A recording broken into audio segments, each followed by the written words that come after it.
Bueno, obviamente, mañana, 9 de julio, recordamos un aniversario más de nuestra independencia.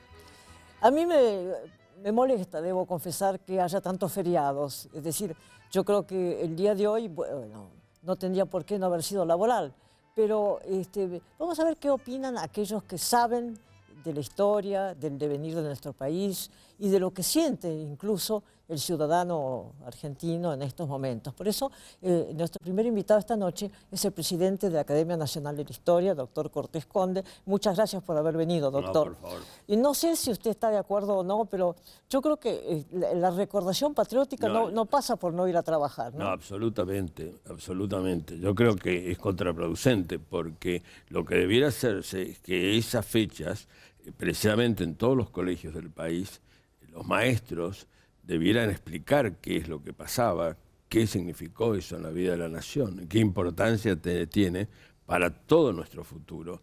Entonces, tenerlo para un fin de semana largo y que los chicos desaparezcan con sus familias para pasar un buen fin de semana, eso olvidar precisamente esos hechos. Y además, desde otro punto de vista económico, resta producción y eso significa una cosa negativa para el país. Entonces usted tiene que los chicos conocen muy poca de lo que es la historia, y ahí me acuerdo de un programa hace muchísimo tiempo que alguien le preguntaba a un chico quién era la Logia Lautaro y decía una hermana de San Martín.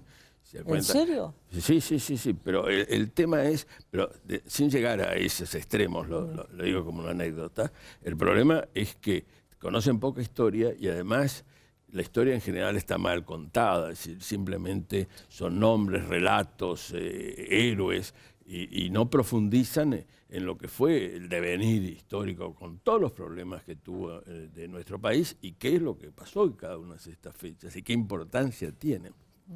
Por ejemplo, yo creo que celebrar, conmemorar la independencia es algo muy importante.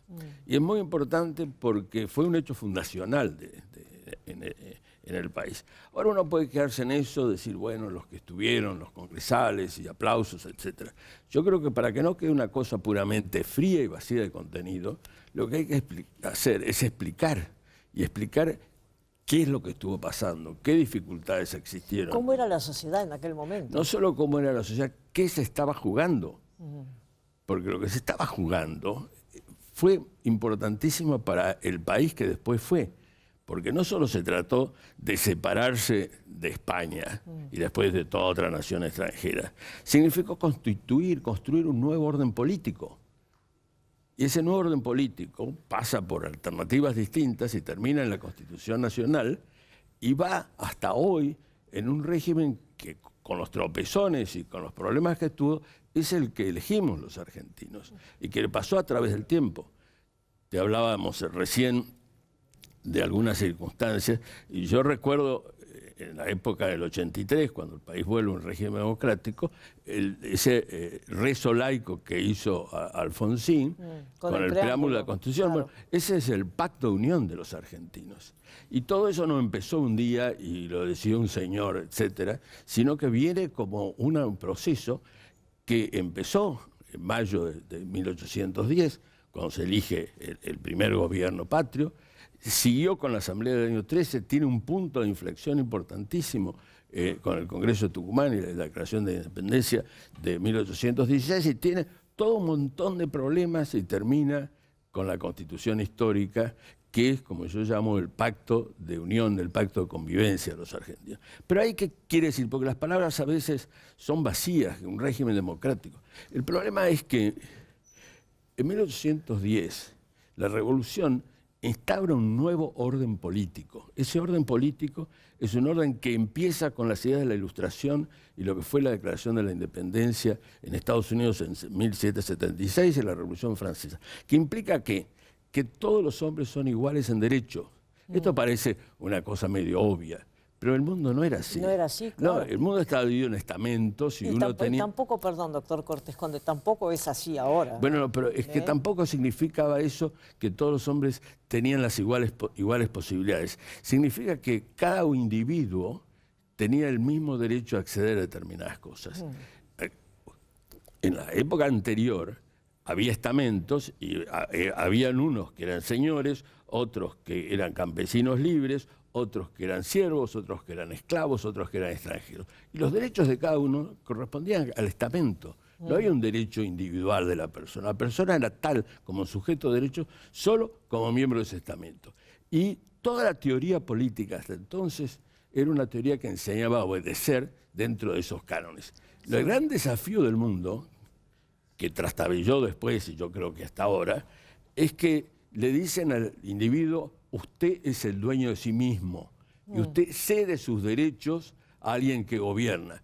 Pero esa cesión de derechos es una cesión limitada. Usted no les delega a nadie el derecho total para manejarlo a usted mismo. Claro, ¿Y esto qué significa? División de poderes.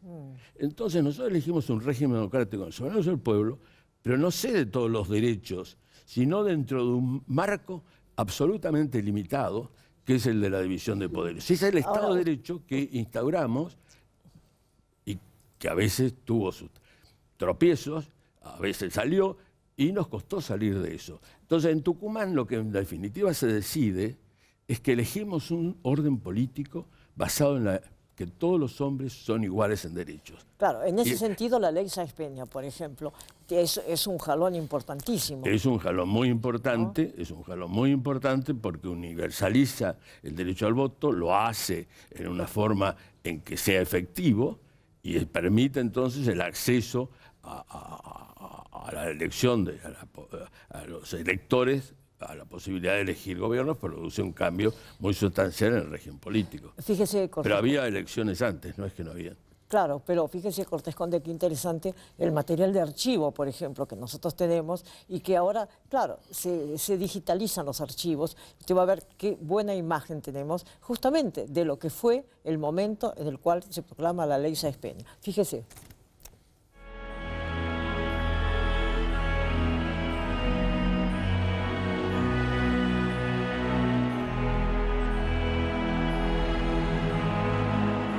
El presidente electo, líder de los conservadores modernistas, que han logrado desplazar a Roca en el manejo del partido, se reúne con Hipólito Yrigoyen, jefe de la Unión Cívica Radical. Yrigoyen promete abandonar la vía revolucionaria y Roque Sáenz Peña promulgar la ley electoral que será fundamental para la historia de la República Argentina.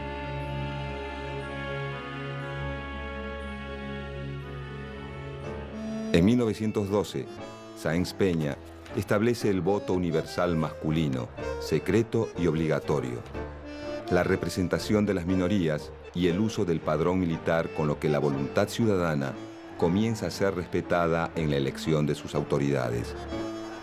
En 1916, la fórmula radical con Hipólito Yrigoyen a la cabeza gana en las elecciones presidenciales sin fraude. Años de precariedad política llegan a su fin. La ley Sáenz Peña representa la llave hacia un nuevo periodo político en la historia argentina.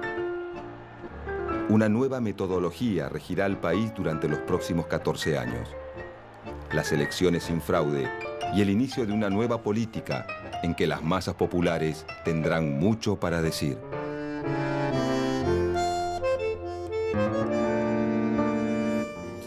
Fascinante material, ¿no? Realmente. Sí, interesantísimo. Bueno, esa es una etapa que cumplió la Argentina, que pasó de aquello que se llamaba en Alberdi la República Posible, que era una república limitada, a la República Verdadera, que era la república de la amplia participación popular. Lamentablemente, solo tuvimos el 12 y el 30 tuvimos el primer golpe de Estado que empieza a subvertir precisamente todo este régimen republicano y hemos tenido un ciclo del 30 al 83, donde realmente la Constitución no estuvo muy poco tiempo en el 30, por ejemplo, Cortés Conde, en el 30, la gente se entusiasmó en la calle, es decir, con el golpe de Uriburu, ¿sí? Sí. Sí, bueno, pasan muchas veces esas cosas.